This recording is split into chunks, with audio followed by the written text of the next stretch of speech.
En solo 6 horas, 2.000 drones cambiaron el equilibrio del poder mundial. Y lo que ocurrió esa noche no es lo que te han contado. Esto no fue un ataque, fue una advertencia. Si quieres entender la verdad detrás de este conflicto y lo que viene después, suscríbete ahora, dale like, comparte y deja tu comentario, porque lo que descubrirás aquí no lo verás en ningún otro lado. La noche reciente quedará registrada en los anales del análisis militar contemporáneo, no únicamente por la magnitud de la destrucción observada, sino por lo que revela acerca del equilibrio real de poder en el siglo XXI. En el transcurso de apenas 6 horas, aproximadamente 2.000 drones suicidas de origen iraní transformaron el espacio aéreo sobre Tel Aviv en un entorno de saturación extrema. El resultado fue inmediato y contundente. 3 instalaciones militares clave de Israel quedaron reducidas a escombros, mientras que uno de los símbolos más visibles del poder militar estadounidense optaba por reposicionarse estratégicamente fuera del área de riesgo. No se trató de un incidente aislado ni de una simple demostración de fuerza. Fue, en términos claros, una declaración estratégica, una señal inequívoca, de que el dominio occidental en la región enfrenta ahora desafíos estructurales que no pueden ser ignorados. El ataque comenzó a las 2:17 a hora local, cuando la primera oleada de drones, incluyendo los modelos Shah 136 y Shahed 238, ingresó al espacio aéreo israelí. Desde el complejo de defensa aérea de Palmachim, los operadores de radar observaron un fenómeno sin precedentes, no decenas ni cientos, sino miles de objetivos apareciendo simultáneamente en múltiples vectores. El sistema fue sometido a una presión que excedía ampliamente sus parámetros de diseño. Diseñado para gestionar entre 60 y 80 amenazas simultáneas, se vio obligado a procesar una carga operativa que multiplicaba por 30 ese límite. Las consecuencias fueron previsibles desde el punto de vista técnico: saturación de algoritmos, colapso en la gestión de intercepciones y finalmente la apertura de brechas en el sistema defensivo. Para el amanecer, la situación sobre Tel Aviv reflejaba el impacto acumulado de esa saturación. Incendios activos en el corredor metropolitano de Gudan Dan eran visibles incluso desde aeronaves comerciales en ruta sobre el Mediterráneo oriental. 3 centros de mando principales de las Fuerzas de Defensa de Israel quedaron fuera de operación, mientras que la infraestructura portuaria en Ashdod sufrió una paralización significativa. En paralelo, en el Golfo de Omán, el grupo de ataque del portaaviones USS Abraham Lincoln ejecutaba un reposicionamiento a alta velocidad. Oficialmente descrito como una maniobra rutinaria, su contexto operativo sugiere una evaluación de riesgo mucho más compleja. Lo ocurrido no fue accidental. Responde a preparación estratégica, desarrollo tecnológico y una evaluación sistemáticamente subestimada por parte de Occidente. Existe una constante histórica clara. Subestimar a un adversario determinado y autosuficiente suele derivar en correcciones estratégicas de alto costo. Para comprender la magnitud del evento, es necesario analizar qué implica realmente la presencia simultánea de 2.000 drones en un entorno de defensa aérea. No se trata simplemente de una cifra elevada, sino de un volumen cuidadosamente calculado para superar los límites físicos y computacionales del sistema. El sistema Iron Dome, ampliamente reconocido por su eficacia, fue concebido como una defensa puntual. Su arquitectura responde a escenarios donde las amenazas se mantienen dentro de rangos manejables. Sin embargo, el escenario presentado en esta operación se situó muy por encima de esos supuestos. La primera oleada incluyó aproximadamente 600 drones Shahed 136 diseñados para operar a baja altitud y optimizar rutas que dificultan la detección temprana. Cada unidad equipada con una carga significativa tiene la capacidad de inutilizar infraestructura crítica con un solo impacto.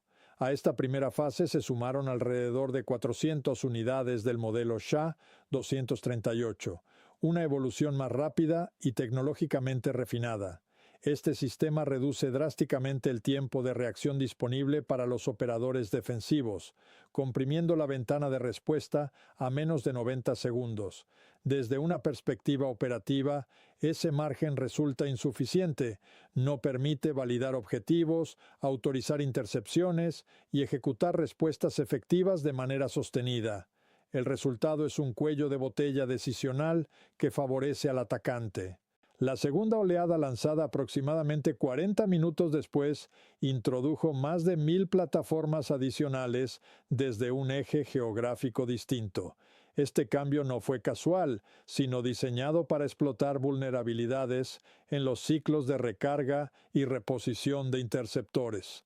Para ese momento, varias baterías ya operaban con inventarios reducidos, lo que limitaba su capacidad de respuesta. La sincronización del ataque evidencia un nivel de planificación que incorpora no solo variables técnicas, sino también logísticas. Finalmente, la tercera oleada se dirigió de forma concentrada hacia el área metropolitana de Tel Avivor militar del Negev, en un momento en que los sistemas defensivos mostraban claros signos de agotamiento. El resultado fue una penetración significativamente mayor. En esta fase, múltiples drones alcanzaron sus objetivos con una resistencia mínima, consolidando el impacto estratégico del ataque. El patrón de objetivos que emergió tras la evaluación de daños no responde a una lógica de destrucción indiscriminada. Por el contrario, revela una estrategia meticulosamente diseñada para desarticular componentes clave de la capacidad operativa israelí.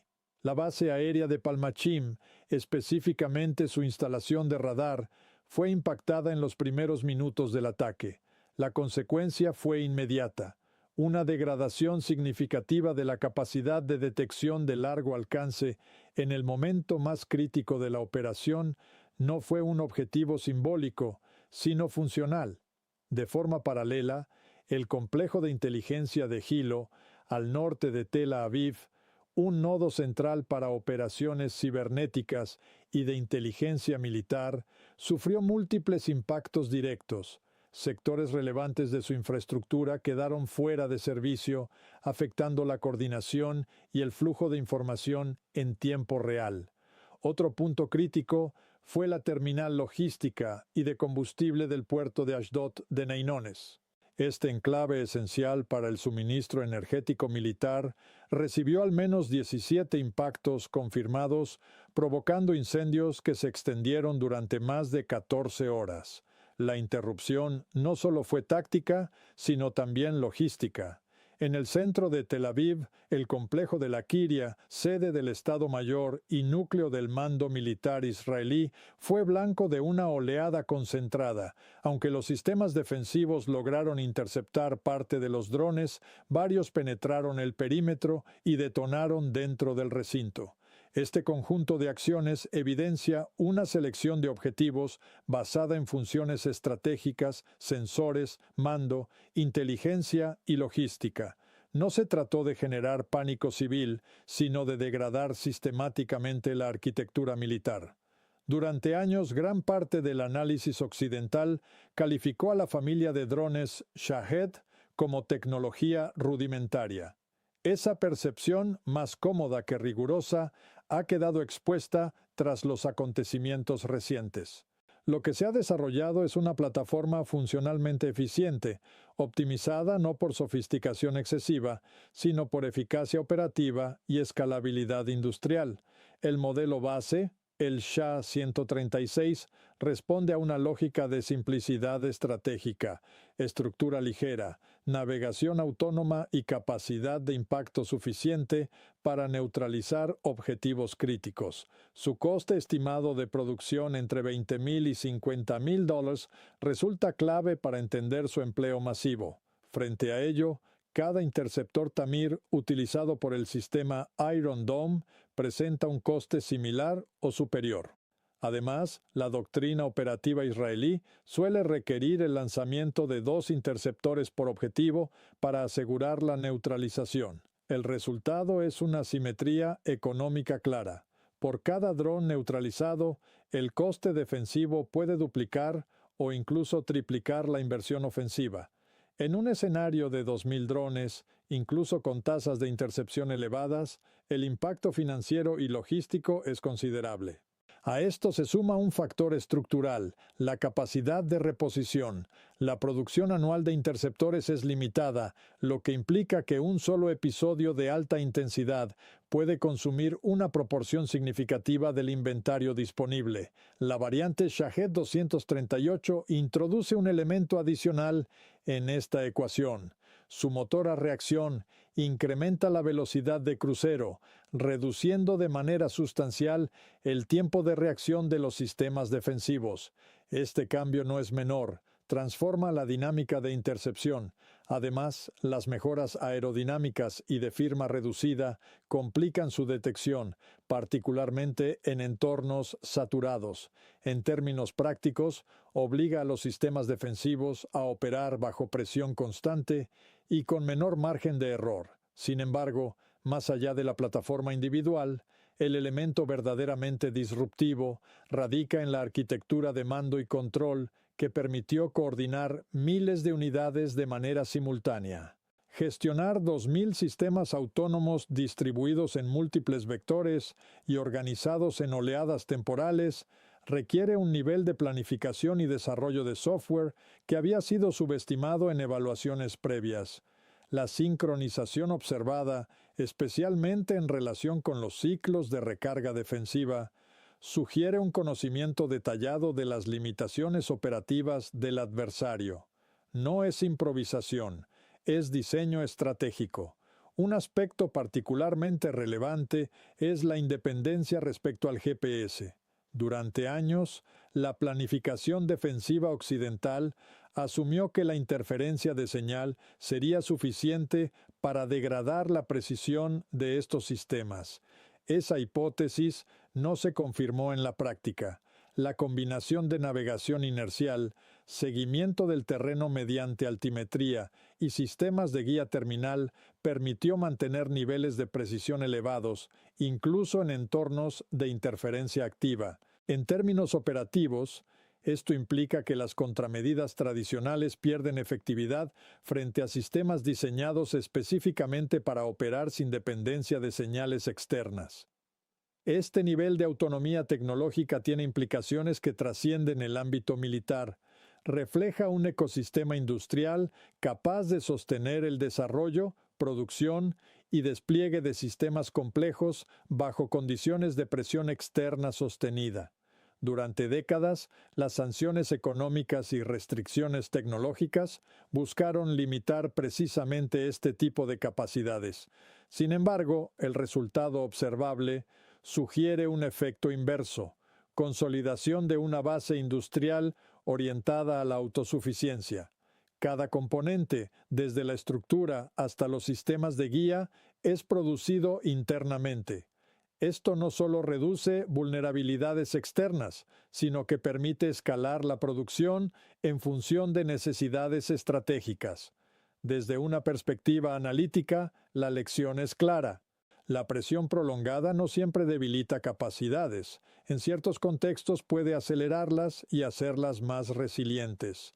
En conjunto, lo observado no es únicamente una demostración de capacidad táctica, es la evidencia de un modelo operativo que combina eficiencia económica, diseño tecnológico adaptativo y ejecución coordinada a gran escala, y en ese sentido redefine los parámetros bajo los cuales deben evaluarse los conflictos contemporáneos. A las 4:43 am, hora estándar del Golfo, los sistemas de seguimiento satelital confirmaron un movimiento que, aunque previsible desde el punto de vista técnico, resulta altamente significativo en términos estratégicos. El grupo de ataque del portaaviones USS Abraham Lincoln, acompañado por sus buques de escolta, había modificado su rumbo y aumentado su velocidad, alejándose de su posición operativa en el norte del Golfo de Omán. La caracterización oficial del Pentágono describió esta maniobra como un reposicionamiento táctico rutinario. Sin embargo, en el lenguaje de la defensa, lo rutinario no siempre es sinónimo de irrelevante. Cada movimiento naval sigue protocolos establecidos. Lo que no es habitual es ejecutar dicho movimiento en medio de un episodio de alta intensidad que involucra directamente a un aliado estratégico. La decisión respondió a una evaluación concreta de riesgos. Por un lado, la activación de sistemas de misiles antibuque iraníes desplegados a lo largo de la costa, en particular plataformas capaces de operar a velocidades hipersónicas y con capacidad de maniobra terminal, lo que complica significativamente cualquier intento de interceptación. Por otro lado, la presencia naval iraní, incluyendo embarcaciones rápidas, submarinos costeros y capacidades de minado, configuraba un entorno de amenaza multidimensional. La combinación de estos factores generó un escenario que excedía los márgenes de riesgo aceptables para la protección de activos estratégicos. Desde una perspectiva operativa, la retirada fue una decisión racional. Preservó recursos críticos y evitó la exposición innecesaria de personal y plataformas de alto valor. Sin embargo, la racionalidad táctica no elimina las implicaciones estratégicas. El hecho de que un grupo de portaaviones estadounidense reposicione bajo presión militar introduce un elemento que será analizado cuidadosamente por gobiernos en todo el mundo. No se trata únicamente de lo que ocurrió, sino de cómo será interpretado. Para Israel, el impacto fue inmediato. La presencia del grupo de ataque no solo aportaba capacidad ofensiva, sino también cobertura de radar, apoyo electrónico y una capa adicional de disuasión. Su retirada redujo de forma tangible la profundidad del sistema defensivo integrado. Por primera vez en un periodo prolongado, las fuerzas de defensa de Israel operaron sin el respaldo pleno de la arquitectura militar estadounidense. Esto no implica abandono, pero sí evidencia que el apoyo tiene límites condicionados por el entorno operativo. Las implicaciones trascienden el escenario inmediato. En Europa del Este, aliados de la OTAN observan estos movimientos con atención, ajustando sus propias evaluaciones sobre la consistencia del compromiso estadounidense bajo presión real. En los estados del Golfo, cuya seguridad depende en gran medida de la presencia militar estadounidense, este episodio probablemente activará revisiones estratégicas. La premisa de protección automática se enfrenta ahora a matices operativos más complejos. El mensaje implícito es claro. En escenarios de alta amenaza, la protección de fuerzas puede prevalecer sobre la proyección de compromiso. Esta realidad no invalida las alianzas, pero sí redefine sus límites prácticos. Más allá del componente militar, existe una dimensión que no puede cuantificarse en términos de sistemas o plataformas. La voluntad estratégica, un factor intangible, pero determinante en la ejecución y sostenibilidad de cualquier operación de este tipo. La decisión de lanzar un ataque de esta magnitud no surge en un vacío. Responde a décadas de presión económica, restricciones tecnológicas, acciones encubiertas y una percepción constante de amenaza existencial.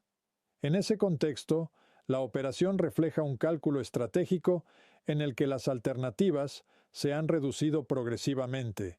No se trata únicamente de capacidad, sino de determinación. Los informes sobre la ejecución del ataque describen un comportamiento operativo disciplinado, coordinado y carente de improvisación. Esto sugiere una estructura organizativa que combina claridad de objetivos con preparación sostenida. En contraste, el rendimiento del lado israelí pone de manifiesto un desafío distinto. A pesar de su sofisticación tecnológica, sus fuerzas han operado durante años en entornos donde la capacidad de represalia a gran escala por parte del adversario era limitada. Ese tipo de experiencia genera adaptaciones específicas, pero no necesariamente prepara para escenarios de saturación prolongada y presión continua en múltiples frentes. Las dificultades observadas, particularmente en la gestión de recursos y en la respuesta a la sobrecarga del sistema, reflejan no solo límites técnicos, sino también la naturaleza del entorno operativo previo. Un elemento clave en este análisis es la diferencia estructural entre dependencia y autosuficiencia, mientras que una parte depende de cadenas de suministro externas para sostener su capacidad defensiva, la otra ha desarrollado una base industrial orientada a la producción interna. Esta diferencia no es meramente económica, tiene implicaciones directas sobre la resiliencia operativa, la velocidad de reposición y la autonomía estratégica. Un sistema que requiere aprobación externa para reabastecer sus capacidades críticas opera bajo condicionantes adicionales. En situaciones de alta intensidad, esos condicionantes pueden convertirse en factores limitantes. Por el contrario, un modelo basado en producción interna, aunque menos sofisticado en ciertos aspectos, ofrece continuidad operativa bajo presión sostenida. En última instancia, lo ocurrido no redefine únicamente un episodio concreto. Introduce variables que influirán en la planificación estratégica global durante los próximos años. La combinación de saturación tecnológica, asimetría económica, coordinación operativa y voluntad estratégica establece un precedente que será analizado en múltiples niveles: militar, político y geopolítico. Y en ese análisis, la conclusión central es difícil de ignorar. Los parámetros tradicionales de superioridad ya no garantizan control absoluto en escenarios de conflicto contemporáneo.